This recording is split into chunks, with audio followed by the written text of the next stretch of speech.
نحمدہ ونصلی علی رسولہ الکریم۔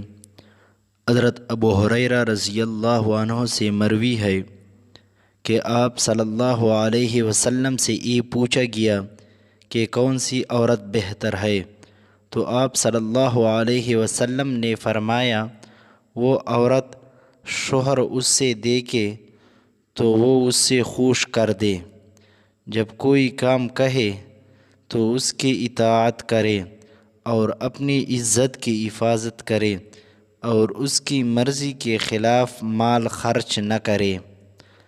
مطلب یہ ہے کہ ایسی خوش مزاج اور خوش اخلاق ہو کہ شوہر جب گھر میں آئے بیوی سے ملاقات و گفتگو کرے تو اس سے نرمی سے، پیار سے، مسکراتے ہوئے بات کرے۔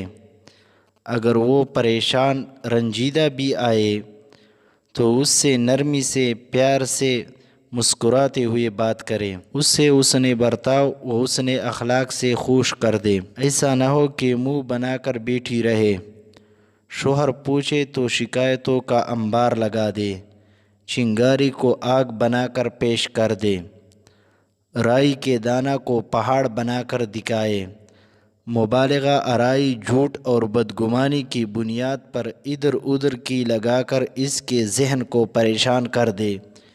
چنانچہ بعض عورتیں ایسی ہوتی ہے کہ جہاں شوہر گھر میں داخل ہوتا ہے شکایتوں کا انبار ان کے سامنے لا کھڑا کر دیتا ہے، تمہاری ماں نے ایسا کیا، بھائی نے یہ معاملہ کیا۔ چنانچہ وہ عورت کی میٹھی چال سے متاثر ہو جاتا ہے اس کا خاوند، اور ماں بہن کا مخالف ہو کر لڑائی اور جھگڑے کا ایک تمار سلسلہ قائم کر دیتا ہے۔ ایسی عورت نے شوہر کو خوش کرنے کے بجائے رنجیدہ کر دیا۔